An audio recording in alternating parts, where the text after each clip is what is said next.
Был сильнейший страх, который никогда еще так в организме моем не проявлялся. Тело все трусилось, полное непонимание, и вообще казалось, что этого не может быть, что-то мы еще не понимаем, что-то не то. Сильная паническая атака, меня начало трясти, я пришел в комнату будить свою жену и дочку, и первая мысль была это бежать в бомбоубежище, потому что за окном я уже слышал взрывы.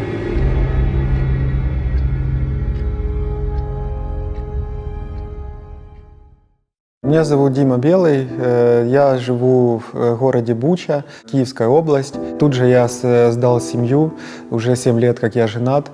У нас есть дочка, 2 года дочке. Больше 10 лет я занимаюсь с детками, преподавала английский в садиках, в младших классах.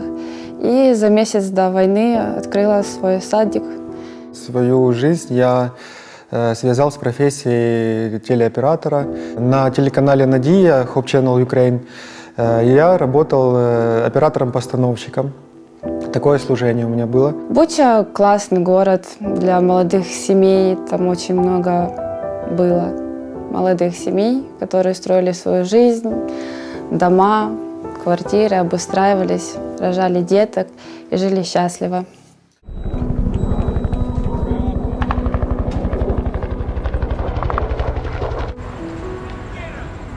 В 6:49 утра мне позвонил мой друг.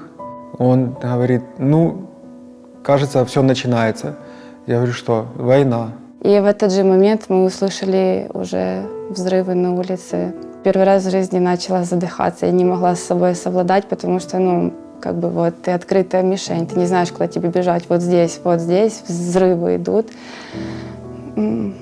Я был обескуражен, и мысли о том, чтобы бежать, не было совсем, потому что своя квартира, не было также и возможности, даже если бы мы хотели, потому что оказалось, что в войну у меня была машина не на ходу. Мы дома дотянули до 7:30 вечера, и потом поняли, что нужно укрываться. И мы побежали без нашего этого рюкзака, даже просто в подвал. Я взял несколько одеял, укутал дочку, укутал свою жену, а сам просто сидел, так как уже не было возможности где-то лечь. Там были люди, которые уже в 2014 году прошли одну войну, и они нас как-то хотя бы морально поддерживали. В этом же подвале было офисное помещение, мы о нем не знали. И под утро, около 4 утра, оттуда вышли люди и увидели, что у нас маленький ребенок. Они нас забрали к себе. Там было тепло, был теплый пол, там были матрасы, нас положили на матрас. И так мы проспали, грубо говоря, до рассвета.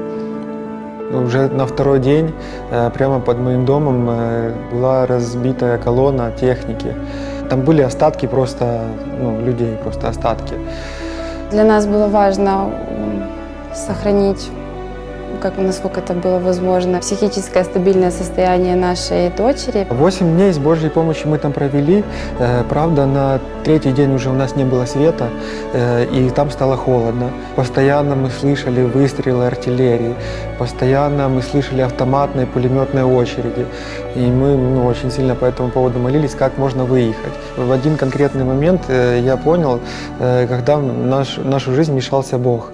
Когда стало тихо, я попробовал подняться на горку, чтобы словить связь какую-то. Я понимал, что уже вряд ли мы куда-то уедем. Цель моя была звонка, просто дать адрес, где мы находимся. Реально я-то думал, что если мы умрем, чтобы хотя бы знали, где найти наши трупы, где нас похоронить. Мы вовремя смогли связаться с нашими братьями из церкви. У них осталась машина в Буче, и они дают свою машину для того, чтобы я мог вывезти свою семью. Просто чудом нас пропустили военные, чтобы добраться по городу к этой машине. Там были люди очень сильно паниковали, и я понял, что сейчас мне придется координировать и собирать колонну для выезда из города. В итоге получилось собрать и вывести из-под огня, из этих горячих точек 40 человек.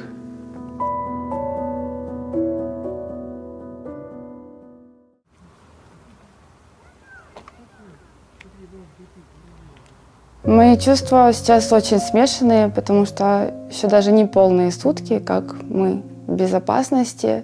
Физически сейчас чувствуешь себя плохо и эмоционально тоже, потому что не понимаешь, как себя вести, знаешь, что там остались друзья, которые не выехали, сейчас нету с ними связи, а здесь жизнь может быть и не прежняя, но все равно люди живут, они могут ходить в магазин, спать спокойно, здесь тихо, а там люди гибнут. Я вообще не знаю, что будет дальше и какое будет мое будущее и будущее моей семьи.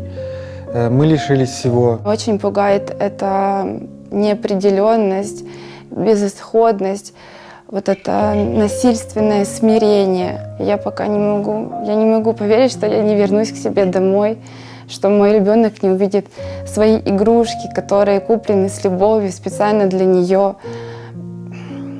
Конечно, наша семья нуждается сейчас абсолютно во всем, так как я остался без работы, моя супруга осталась без своего бизнеса, который она только начинала. Все равно есть вера в Бога, которая нас держит на плаву, держит эмоционально, дает нам жизнь, надежду, что у нас будет еще счастливое будущее, что все будет хорошо. И мы верим, что Бог нас не оставит.